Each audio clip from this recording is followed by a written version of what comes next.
Hello बच्चों, कैसे हो आप सब। I hope you all are doing well. तो जैसा कि आप सबको पता है कि क्लास 10th 11th 12th के बच्चों के लिए जेके बोस ने 15% रिलैक्सेशन अनाउंस कर दी थी। कब की थी? कल की थी, राइट।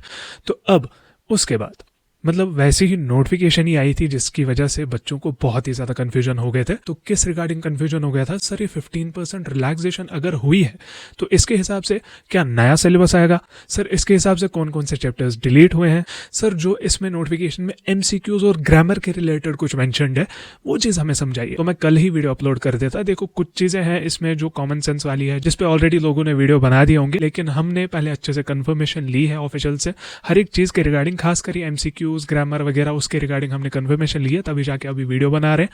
ठीक है, तो आपको क्या करना है, आपको इस वीडियो को एंड तक देखना है, बिल्कुल भी स्किप नहीं करना है। अभी हम ट्यूटोरियल मोड पे जाएंगे, वहां पे मैं आपको क्लियरली समझाऊंगा कि ये 15% रिलैक्सेशन का मतलब क्या है, आपका पेपर कैसे आएगा, मतलब वहां पे आपको कैसे क्या करना है वो सारा कुछ मैं समझा दूंगा। एंड साथ ही साथ एमसीक्यू और ग्रामर पोर्शन के रिगार्डिंग भी मैं आपको अच्छे से समझा दूंगा। तो ऐसी एक्सप्लेनेशन आपको कहीं पे नहीं मिलने वाली, बस क्या करना है, अच्छे से वीडियो को देखना है। ठीक है, तो मैं आपको डिटेल में समझाने वाला हूँ। देखो, पहले जो बच्चों का डाउट है, जैसे उन्होंने देखा कि 15% रिलैक्सेशन अनाउंस हुई है, तो हैंडराइटिंग पे नहीं जाना। ठीक है, तो 15% जो रिलैक्सेशन अनाउंस हुई है उसके बाद बच्चों के क्या टेक्स्ट आ रहे थे?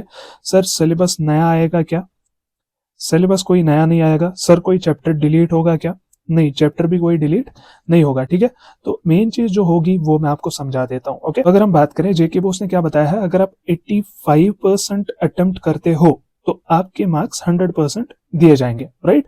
तो ये मेन फंडा है। तो अब इसके बाद सर क्या होगा? देखो, 15% की अगर हम बात करें, मैं 10th की भी बात करूंगा, 11th की भी और 12th की भी। 3 टाइप्स ऑफ पेपर्स होते हैं, और भी होते हैं 60 मार्क्स, 50 मार्क्स। तो अभी मैं लेकिन मेन चीज के बारे में बात करूंगा, दैट इज वो पेपर्स जिनमें 100 मार्क्स होते हैं, वो पेपर्स जिनमें 80 मार्क्स होते हैं, एंड वो पेपर्स जिनमें 70 मार्क्स होते हैं। ठीक है, तो अगर हम यहाँ पे बात बताएं, जेके बोस ने क्या किया है, आपको क्या बताया है कि अगर आप 85% मार्क्स अटेम्प्ट करते हैं, दैट मींस 100 का 85, एंड 80 का अगर हम 85% देखें दैट इज 68 मार्क्स, एंड 70 का अगर हम देखें दैट इज 60 मार्क्स, मतलब 59 point something, that is 60 marks. ये बता रहा है जेके बोस कि अगर आप इतना अटेम्प्ट करते हैं आपको 100 दिया जाएगा, 68 अटेम्प्ट करते हैं 80 दिया जाएगा, 60 अटेम्प्ट करते हैं तो आपको 70 दिया जाएगा। सिर्फ अटेम्प्ट नहीं, मतलब वो ठीक भी होने चाहिए, राइट। तो क्या होगा, 100 मार्क्स में से 15 मार्क्स आपको जेके बोस फ्री में दे रहा है, और यहाँ पे अगर हम देखें 12 मार्क्स दे रहा है, वो भी 15% ही होता है 80 का। 70 में से आपको 10 मार्क्स जेके बोस फ्री में दे रहा है। अब मैं दिखाता हूं कि होने क्या वाला है। पहले अगर हम बात करें, जो आपके पासिंग मार्क्स रहने वाले हैं, ठीक है, पासिंग मार्क्स सेम रहने वाले हैं जो होते थे। यहाँ पे ये नहीं बताया है जेके बोस ने कि हम सिर्फ आपका 85% ही पेपर रखेंगे, पेपर 100% ही होगा। ठीक है, लेकिन पासिंग मार्क्स भी सेम रहने वाले हैं जो होते थे। क्या? 33% for class 10th and 36% for class 11th and 12th, right. इसमें भी क्या है, इंग्लिश में एक्सेप्शन है, दैट इज 33% इंग्लिश में रहता है फॉर 11th 12th, राइट। पहले मैं आपको समझा देता हूँ, जो क्लास 10th के बच्चे हैं उनका 80 में से पेपर आता है, राइट। तो 80 में से 26 मार्क्स ही पासिंग मार्क्स रहने वाले हैं। ठीक है, एंड यहाँ पे अगर हम बताएं 11 12 के जो बच्चे हैं, आपका फॉर एग्जांपल 70 मार्क्स वाला पेपर है, उसमें 25 मार्क्स पासिंग मार्क्स रहने वाले हैं। जो आपका 80 मार्क्स वाला पेपर है उसमें 29 मार्क्स पासिंग मार्क्स रहने वाले हैं। एंड 33% जो आपका इंग्लिश में रहने वाला है, उसका जो केस है उसमें आपके 26 मार्क्स पासिंग मार्क्स रहने वाले हैं आउट ऑफ 80। ठीक है, तो अब मैं आपको अच्छे से समझा देता हूं कि पासिंग मार्क्स सेम रहेंगे, लेकिन आपको कैसे अटेम्प्ट करना है। ओके, देखो मैं एग्जांपल लेता हूं, जैसे कि साइंस क्लास 10th का पेपर है। ठीक है, तो साइंस क्लास 10th का जो पेपर होता है वो 80 मार्क्स का आता है, राइट। तो 80 मार्क्स में आपको जेके बोस क्या बोल रहा है, 68 मार्क्स अटेम्प्ट करने हैं ताकि आपके 80 आ जाए। तो मतलब 68 मार्क्स जब आप अटेम्प्ट करेंगे तो आपके 80 मार्क्स दिए जाएंगे, राइट। वो तब जब 68 के 68 ठीक होंगे। ओके, तो अब अगर हम बात करें, यहाँ पे देखना अच्छे से, अब कोई बच्चा अगर 68 मार्क्स उसने अटेम्प्ट किए, या उसने 50 मार्क्स अटेम्प्ट किए, या 60 मार्क्स अटेम्प्ट किए, उसके 50 मार्क्स ठीक है, राइट। एंड अगर हम बात करें 80 में से 68 आपको अटेम्प्ट करना है, दैट मींस आपको जेके बोस कितना दे रहा है, 12 मार्क्स आपको फ्री में दे रहा है जेके बोस, राइट। तो ये मार्क्स आपके फ्री है, राइट। तो अब अगर हम बात करें, जो आपका 50 मार्क्स है जो आपने ठीक किया है, आपने फॉर एग्जांपल 68 अटेम्प्ट किया, आपके 50 मार्क्स ठीक है।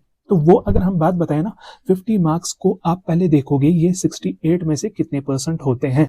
तो 68 में से अगर हम 50 का कैलकुलेट करें तो आपके ये आ जाते हैं 73.5% आपने अटेम्प्ट किया है। तो जो आपका 12 मार्क्स है ना, जो जेके बोस 12 मार्क्स दे रहा है, तो उसमें भी आपको 73.5% ही मार्क्स मिलेंगे। ठीक है, ये मैं कौन से पैटर्न से बता रहा हूँ, जो जब पेपर चेक करने वाला जो होगा ना, वो इसी मेथड से जाएगा आपका पेपर चेक करने। ठीक है, तो क्या होगा, 73.5% कितना आ जाता है 12 का, वो आपका आ जाता है 8.76, दैट इज 9 मार्क्स आपको जेके बोस प्रोवाइड करेगा आउट ऑफ 12। तो अब टोटल कितना आपका आ गया 50 प्लस 9, दैट इज 59 मार्क्स आपके आ जाएंगे जब आप 50 मार्क्स करेक्ट करेंगे। तो आई होप ये चीज आपको समझ में आ गई होगी।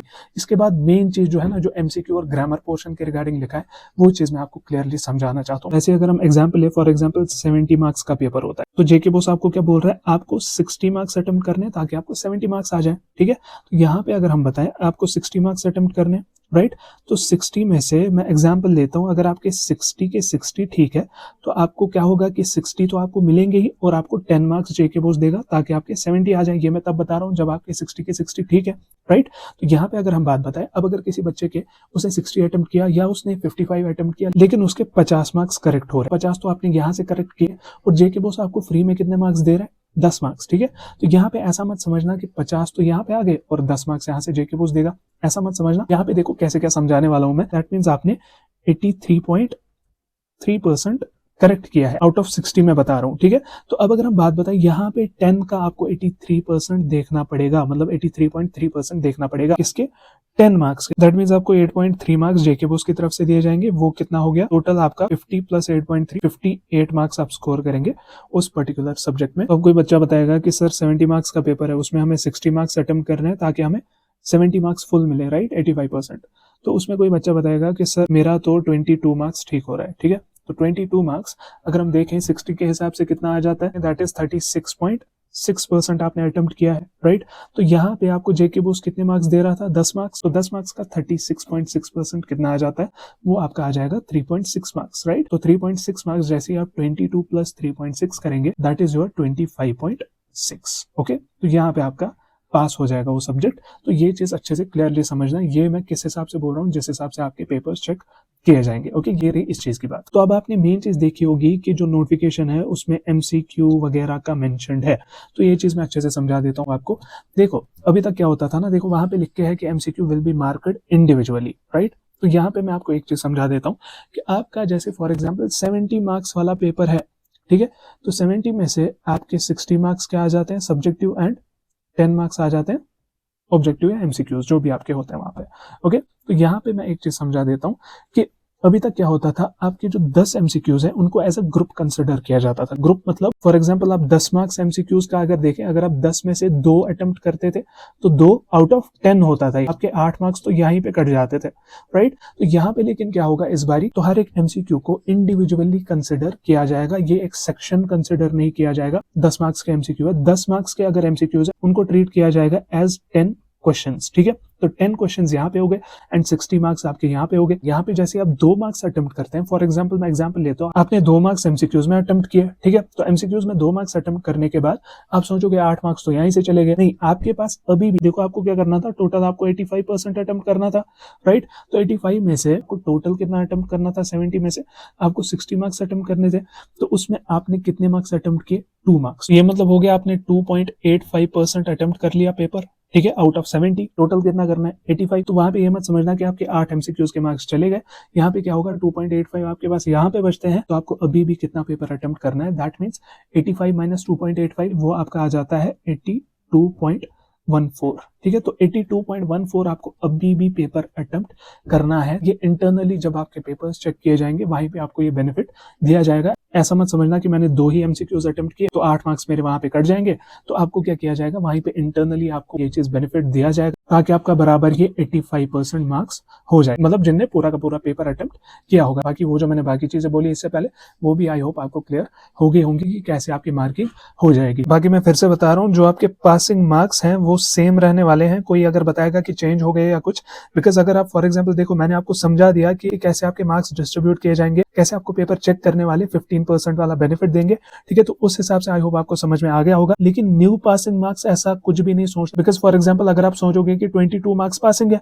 ठीक है, तो बच्चा सोचेगा मुझे 22 करना है। 22 पासिंग मार्क्स नहीं है, 22 मार्क्स को ही स्केल अप किया जाएगा 25 ताकि आपके पासिंग मार्क्स बराबर हो जाए। तो अब इसका मतलब समझना, अगर आप कंसिडर करोगे 22 मार्क्स पासिंग मार्क्स है तो उसका मतलब यही है कि जब फॉर एग्जाम्पल कल को ग्रेस मार्क्स वाला कंसेप्ट आएगा ना, तो बच्चा क्या बताएगा, मुझे 17 मार्क्स ही अटेम्प्ट करने हैं, फिर 5 मार्क्स जेके बोस ग्रेस मार्क्स देगा तो हो गया गए 22 तो हो गया मैं पास। नहीं, ऐसा कुछ भी नहीं होने वाला। तो इसीलिए ये चीज समझ लेना कि 25 मार्क्स पासिंग मार्क्स है, 26 मार्क्स आउट ऑफ 80 वाले में पासिंग मार्क्स है फॉर क्लास 10, 25 तो 70 मार्क्स वाले सब्जेक्ट में है, ठीक है। तो अगर हम बात करें 29 है passing marks out of 80 for class 11th and 12th, लेकिन इंग्लिश की अगर हम बात करें वहां पे 26 मार्क्स पासिंग मार्क्स है आउट ऑफ 80। बाकी अगर कोई एक्सप्लेनेशन और आती है जेके बोस की तरफ से, बिकॉज उनने एमसीक्यू और ग्रामर वाला पोर्शन जो लिखा है सेम मतलब ग्रामर के पोर्शन में भी होगा, जो आपके एक एक मार्क्स वाले क्वेश्चंस होते हैं, तो उनमें भी उनको इंडिविजुअली कंसिडर किया जाएगा। वहां पे भी आप ये ना समझना मैंने एक किया तो दूसरे मार्क्स तो मेरे चले गए, ठीक है। तो आई होप आपको ये चीज क्लियर हो गई होगी। मे बी जेके बोस इस पे ऑफिशियली कोई नोटिफिकेशन निकाल सकता है, जैसे ही वो नोटिफिकेशन आएगी I will let you know. बाकी तब तक के लिए आप यही कंसेप्ट को अच्छे से समझ लें। आई होप आपको सारा का सारा कंसेप्ट क्लियर हो गया होगा। तो बाकी अगर आप किसी और चीज के रिगार्डिंग वीडियो चाहते हो तो वो नीचे कमेंट सेक्शन में जरूर बताना, एंड साथ ही साथ कमेंट्स में अपना क्लास मेंशन जरूर करना। बाकी जैसे ही कोई फर्दर कोई सी भी अपडेट आती है I will let you know. हम मिलते हैं नेक्स्ट वीडियो में, तब तक के लिए good luck and take care.